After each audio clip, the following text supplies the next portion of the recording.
Hello again, everybody. I'm John Shutske, Extension Agricultural Safety and Health Specialist with UW Extension and also the College of Agricultural and Life Sciences at UW Madison. This is our final segment. We're going to talk about some of those things associated with chronic stress, some things that you need to do or think about, some ways of breaking that cycle. Another way to think about this again is the idea of throttling back on stress, finding where that fuel flow is, the cortisol and the adrenaline, and how you use those levers. How do you do that? The first thing I want to talk about is the importance of planning and communication. A lot of times we plan, we think about it during tax time or during times we've got to go out and get more operating loans and things like that. But planning should be a year-round activity. Planning helps to make things concrete. It helps to give you a sense of control. And one of the things that I would recommend during the planning process is making sure that you're connecting with all of the different experts that you have access to. Your banker, your accountant, your finance people, your veterinarian, your feed people, your feed sales people, your extension agent. There are lots of people out there to help you and support you. When I say planning, that includes not only talking, but also listening. It includes writing things down. I can't overemphasize the importance of that. When you write things down, it gives you a sense of control. It helps you make things accountable. It's like when we get really busy and we make lists. It is something that's a technique that's very positive for stress management. Too often what happens is when things get really stressful, we find ourselves in this cycle of frantic activity. And a lot of us at times when things get stressful, we think somehow we can work our way out of this. So we end up working 16, 18, 20-hour days. And that's when things become more and more difficult. And it's also a time when people become injured or get in a farm accident or some type of other extra event that will even add further to the stress. I also want to talk about the importance of health. All of the stuff that I'm talking about with managing stress and working through these difficult times takes physical energy. It also takes mental energy. So make sure that you check in occasionally, actually frequently, with your primary healthcare provider, whether that's a doctor, nurse practitioner, whoever it is at your local clinic or local healthcare facility. Make sure you're checking in with them. It's also really important that you think about taking care of not only your body, but your brain as well. So if from a health perspective, you're having those feelings of extreme helplessness or hopelessness or an overwhelming sense of anxiety, or you're having difficulty getting yourself up out of bed in the morning or even in the afternoon, again, check in with your health professional. It's just really super important. I also want to talk about eating.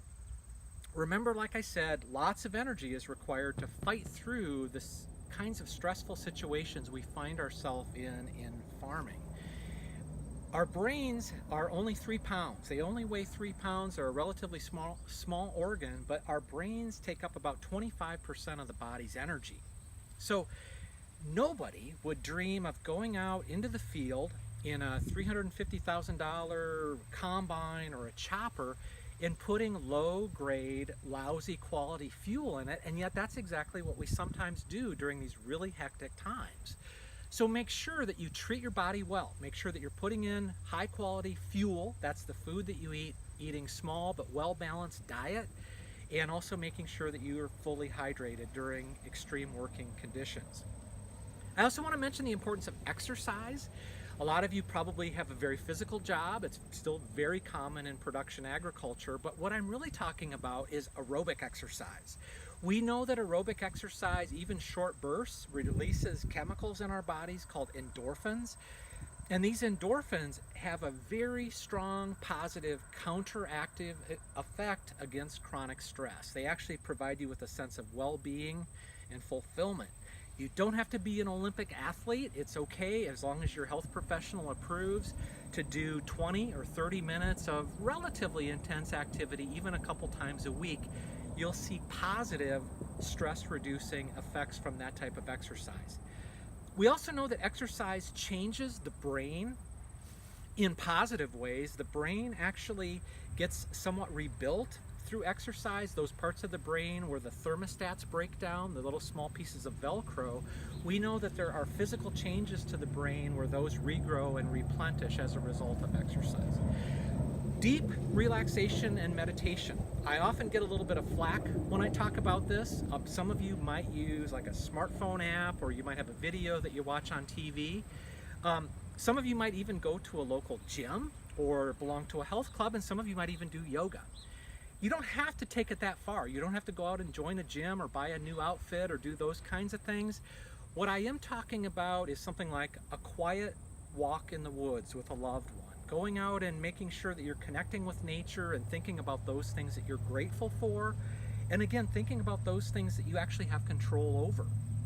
Again, you might not practice real formal techniques of deep relaxation and meditation, but I think most of you are probably familiar with this feeling. If you go out and sit in a deer stand in the month of November for a couple hours or a couple days, you get the sense. If you're out in a fishing boat in either northern or other parts of Wisconsin and you spend time on a lake, again, you have those same deep restorative feelings that can help reduce stress. I would like to wrap this up. We've talked about a lot of different things. We've talked about the importance of planning and getting help from all of the resources, the importance of writing things down and setting very specific, very concrete goals. Making sure to take care of your health and your physical well-being as well as your mental well-being, fueling your brain with proper nutrition, making sure you get a little bit of exercise, preferably aerobic exercise to release those endorphins. Practicing ways to deeply relax. You don't have to meditate, but making sure you're finding the quiet time to be quietly grateful for all of those gifts that you have, and also to think about the things that you do have control over. I want to emphasize that there's no magic bullet. As human beings, we're always looking for that one single solution to this stress issue that we're talking about, and it's actually going to take a combination of different approaches, and it's going to take a little bit of thought and specific, concrete, tangible activities. It takes time, it takes purposeful effort, and it takes a connectedness with your family, with your loved ones, with your friends, and with your community. Just have a couple of quick next steps. We will provide you with a list of links and resources that might be helpful. That includes some publications, some things I've written, and some other stuff that might be helpful. There's a lot of good information out there. There's one piece, actually a couple pieces I want to highlight for you. One is one that I've developed called Farm Stress and Decision Making During Challenging Times. And it covers a lot of what we just covered here in section 3. I also have another publication if you're an ag service professional, veterinarian, co-op manager, somebody who's working with farmers and farm family members. It's kind of a top 10 list that'll give you some tips and ideas, not only to help them, but to help you and to help your employees as well. I would like to thank you for watching this notion of farm stress and its effect on financial decision making in particular is really critical right now. Farming is stressful and times are difficult, but we do need to continue to work together. It does really take a whole community of agriculture working together. I would like to thank the Wisconsin Farm Bureau for putting on this series of little quick videos, and let's continue to work together to keep American agriculture strong and its families healthy and safe. And I'll see you guys next time.